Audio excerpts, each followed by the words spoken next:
When the Wizards traded Beal and Porzingis last summer, it was clear that they were finally entering a rebuild. And it was nice to see because the Wizards had been this team over the past few years that was really just hanging out in the middle of the pack, and they were never bad enough to get a top pick in the draft, but they were never good enough to make any real noise in the playoffs. So trading Beal and Porzingis just showed that the organization was finally ready to commit to a rebuild, and they doubled down on that commitment this summer. This is a Wizards team that just won 15 games last season, so when you win that few games, usually you don't have too many bright spots, but one of the few bright spots they did have was Deni Avdija.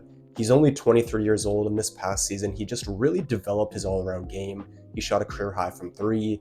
He was one of the few good defenders on this Wizards team. He's someone who, despite being a taller wing, he can handle the ball, he can grab rebounds and push on the fast break, which really just falls in line with the Wizards' philosophy this past year of wanting to just push the pace and play really fast. So given his age and all the skills that he has, it felt like Deni Avdija was a clear part of the Wizards' future.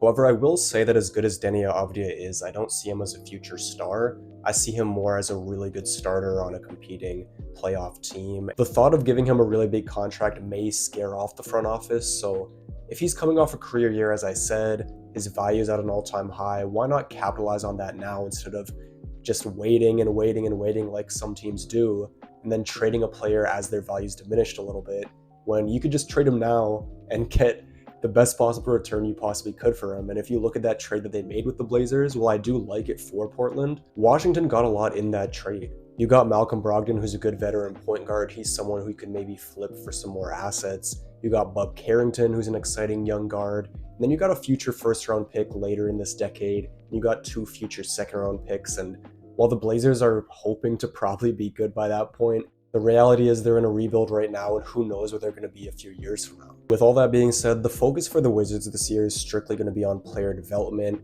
and just giving a lot of opportunity to their young players. The first guy that interests me is Jordan Poole.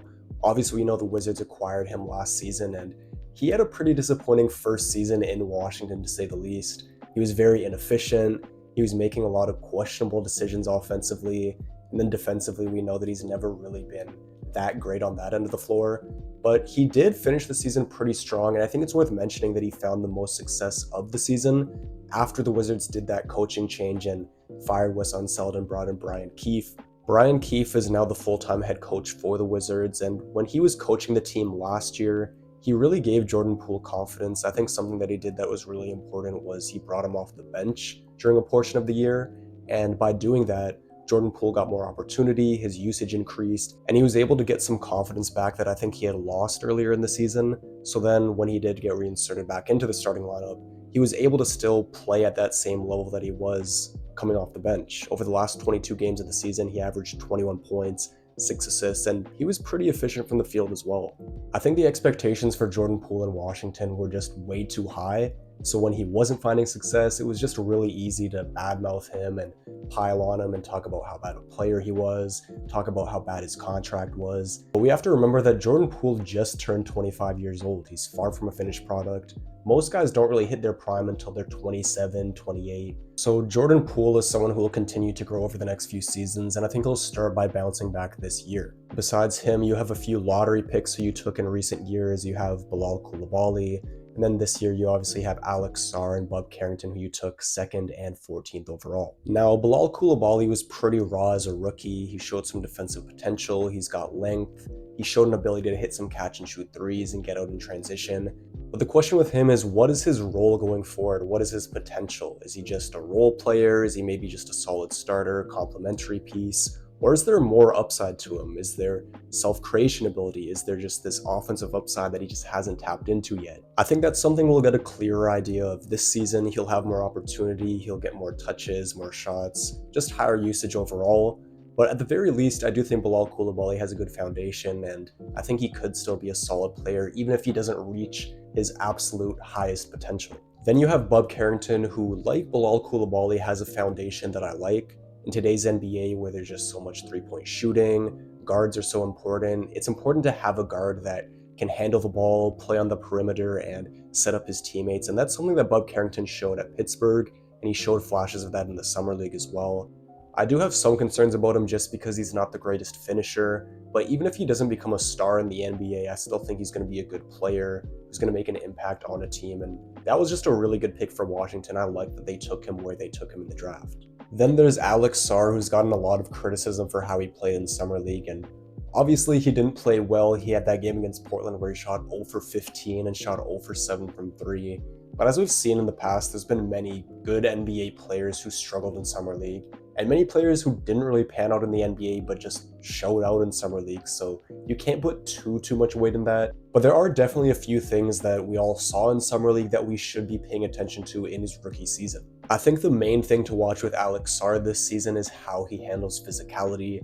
How is he boxing players out? How is he rebounding on both the defensive and offensive end? Is he someone that can take advantage of his height and size and punish smaller players and score on the inside? These are all things that didn't really look good in the Summer League, and if he's gonna be a good NBA player, this is just a major thing that he has to work on and improve. Depending on how he handles the NBA's physicality, it will also tell us what position he can play going forward. Is he better at the 4? Is he someone who will be able to play the 5?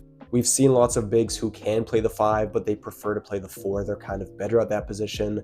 So yeah, depending on how he handles the physicality in his rookie year and the first few years of his career, we'll get a better idea of what position is best for him going forward. Another thing to pay attention to is his jump shot and how that develops. Not only paying attention to the percentage he's hitting, but how often he's taking outside shots, and also the quality of shots that he is taking. One reason that he struggled in the Summer League was not just because he was just missing shots, it's because he was taking bad quality shots. He was settling for a lot of tough mid-range pull-ups, he was just hanging out on the three-point line a lot even when the shot wasn't falling. And that's not really a good look when you're 7'1" and you have athleticism, you have length, you have the potential to score on the inside. If you're already not a great shooter, but you're settling for a lot of perimeter shots, it just makes you wonder as a coach, how do I best use this player offensively? So yeah, Alex Sarr will have to improve as a shooter, not only percentage-wise, but also just IQ-wise, knowing what shots he can get to, what spots he can get to. And then if the shot isn't falling, being able to use your physicality inside to score against smaller players and just get easy buckets for your team. The Wizards also brought in Keyshawn George in the first round, and I like his abilities as a player. He can shoot the 3, he can defend, he can play make a little bit. And I like that the Wizards in the first round drafted a big in Alex Sarr. Then they drafted a guard in Bob Carrington and then a wing in Keyshawn George. When you're in the very early stages of a rebuild like Washington is, just acquiring talent is the most important thing, and I like that they're acquiring talent at different positions, bringing in guards, bigs, wings, and just bringing in a variety of talent. The Wizards also have guys like Corey Kispert, Sadiq Bey, Marvin Bagley, young players who don't really have star potential but could be good rotation pieces. Then maybe you have a surprise player this year like Patrick Baldwin or Johnny Davis, Jared Butler.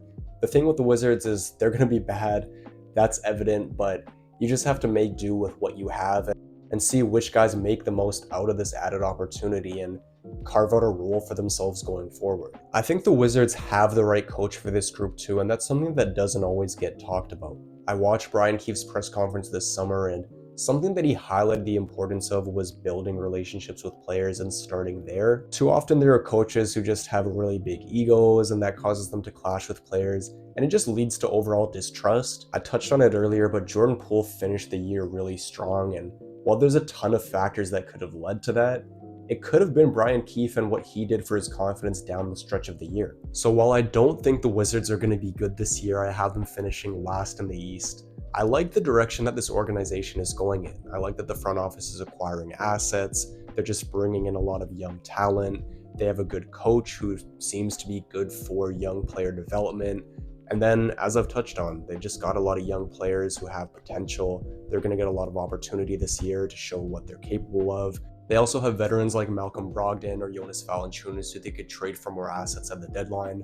Again, something that would hurt their record but will be good for them in the future. And that's just going to be the key with the Wizards this year, focusing on the youth, developing those players, and seeing what those guys can do with more opportunity. It's not going to be the prettiest year for the Wizards, but if a few guys really show out this year, and then they're also rewarded with a top pick in the 2025 draft, the fans are going to be really excited about this team going forward, and that's the most important thing for this team. Anyways, that's going to be all for today's video. Make sure to leave a like, subscribe, and leave your thoughts down in the comments section below. With all of that being said, I'm out, and I'll see you in the next video.